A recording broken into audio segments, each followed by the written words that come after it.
வணக்கம் நண்பா. இன்னி வீடியோவில் நம்ம பார்க்க போகிறது ஆதார் ஸ்டேட்டஸ். நீங்கள் ஆதாரில் அப்டேட் பண்ணியிருக்கீங்க இல்லை ஜெனரேட் பண்ணியிருக்கீங்க அப்படின்னா அதை வந்து எப்படி ஈஸியாக செக் பண்ணலாம் அப்படின்னு தான். மொபைலே வந்து ப்ரௌசிங் யூஸ் பண்ணுற மாதிரி யூஸ் பண்ணி செக் பண்ணிக்கலாம். ஸோ அதுக்கு என்ன பண்ணோம் அப்படின்னா, மொபைலில் உங்கள் கூகுள் யூஸ் இருக்கும், க்ரோம் இருக்கும். ஸோ க்ரோம் உள்ள போய்க்கோங்க. அப்போ தான் வந்து ப்ரௌசிங் யூஸ் பண்ணுற மாதிரி யூஸ் பண்ணலாம். ஸோ க்ரோம் உள்ள போனோடனே UIDAI அப்படின்னு டைப் பண்ணி சர்ச் பண்ணுங்கள். இப்போ வந்துட்டு உங்களுக்கு கம்ப்யூட்டரில் இருக்கிற மாதிரி வேணும் அப்படின்னா, இதில் மேலே பார்த்தீங்கன்னா ரைட் சைடில் 3 புள்ளி இருக்கும். அதை டச் பண்ணிக்கோங்க. கீழே பார்த்தீங்கன்னா டெஸ்க்டாப் சைட் அப்படின்னு இருக்கும். ஸோ அதை வந்து டச் பண்ணி எனேபிள் பண்ணிக்கிங்க. அப்படி எனேபிள் பண்ணிவிட்டு அப்படியே ஸ்க்ரோல் பண்ணி கீழே வந்தீங்கன்னா கெட் ஆதார்னு இருக்கும். அதை டச் பண்ணிக்கோங்க. இப்போ எந்த லாங்குவேஜ் வேணும்னு கேட்குறாங்க. இங்கிலீஷ்னா இங்கிலீஷ், தமிழ்னா தமிழ், எந்த லாங்குவேஜ் வேணுமோ அதை கொடுத்துக்கோங்க. கொடுத்துட்டு உள்ளே போன உடனே பார்த்தோம் அப்படின்னா நிறைய ஆப்ஷன்ஸ் கொடுத்துருப்பாங்க. ஸோ இதில் வந்து செக் ஆதார் ஸ்டேட்டஸ் அப்படின்னு இருக்கா. ஸோ செக் ஆதார் ஸ்டேட்டஸை டச் பண்ணிக்கோங்க.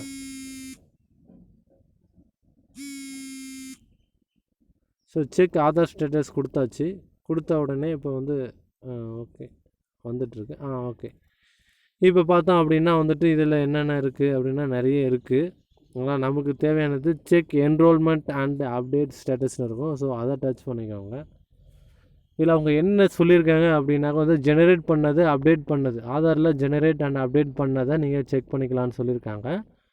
இதுக்கு தேவைப்படக்கூடியது இஐடி, என்ரோல்மெண்ட் ஐடி, இல்லைனா எஸ்ஆர்என், இல்லைனா யூஆர்என். இது வந்து அக்னாலஜ்மெண்ட் ஸ்லிப்பில் இருக்கும்.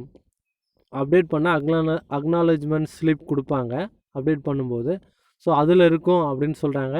எங்கன்னா டாப்பில் இருக்கும். So top of your enrolment and update acknowledgement slip அப்படின்னு சொல்லியிருக்காங்க. So enrolment and update acknowledgement ஸ்லிப்னு கொடுப்பாங்க. அதில் டாப்பில் இருக்கும். அந்த இஐடி, என்ரோல்மெண்ட் ஐடி ஒரு 14 இருக்கும். அந்த 14 ஸ்லாஷ் இல்லாமல் ஒன்றா டைப் பண்ணணும். அடுத்த ஸ்டெப்பாக என்ன பண்ணணும் அப்படின்னா டேட் அண்ட் டைம். டேட் அப்படின்னாக்க வந்து இயர் ஒரு 4 வரும், மந்தில் ஒரு 2, டேட்டில் ஒரு 2. ஸோ அது வரும். அடுத்ததாக வந்து டைமில் வந்து பார்த்தோம்னா ஹவர், மினிட்ஸ், செகண்ட்ஸ். ஸோ இந்த மாதிரி கொடுத்துருப்பாங்க. இது எல்லாத்தையும் மொத்தமாக 28 டிஜிட்ஸும் நீங்கள் வந்து டைப் பண்ணணும். எங்கே டைப் பண்ணணும் அப்படின்னாக்க கீழே பார்த்தீங்கன்னா enter enrolment ID or SRN or URN கொடுத்துருக்காங்க. நீங்கள் என்ரோல்மெண்ட் ஐடி, அதாவது இந்த டேட்டு, டைமு, இது எல்லாமே சேர்த்து 28 சொன்னோம் இல்லையா. ஸோ அதை டைப் பண்ணி என்டர் கேப்சாவில் அதுலேயே ரைட் சைடில் கொடுத்துருக்காங்க பார்த்தியா சின்ன பாக்ஸில். ஸோ அதை டைப் பண்ணி சப்மிட் கொடுத்தீங்க அப்படின்னாக்க வந்து உங்களுக்கு ஓகே ஆகிடுச்சா, ப்ராசஸிங் ஆகிட்டுருக்கா அப்படின்னு அவங்க சொல்லிவிடுவாங்க. ஸோ இதுலேயே ஈஸியாக நீங்கள் செக் பண்ணிக்கலாம். எப்போ வேணுமோ நீங்கள் போய்ட்டு டைப் பண்ணி சர்ச் பண்ணி பாருங்கள். ஸோ இவ்வளோ தான் டீட்டெயில். இதில் வந்து இன்னொன்று கொடுத்துருக்காங்க. என்ன அப்படின்னா, in case if you lost EID. So உங்களுக்கு வந்து இஐடி மறந்துடுச்சு, தொலைச்சிட்டிங்க அப்படின்னா you can retrieve lost or forgotten EID by your register mobile number. Register mobile number மூலயமா வந்து நீங்கள் என்ன பண்ணிக்கலாம் அப்படின்னா எடுத்துக்கலாம் இஐடியை. ஸோ அதுதான் அவங்க கொடுத்துருக்காங்க. ஸோ இது இவ்வளோ தான் டீட்டெயில். ஏதாவது டவுட் அப்படின்னா கமெண்டில் கேளுங்க. பிடிச்சா லைக் பண்ணுங்கள், ஷேர் பண்ணுங்கள்.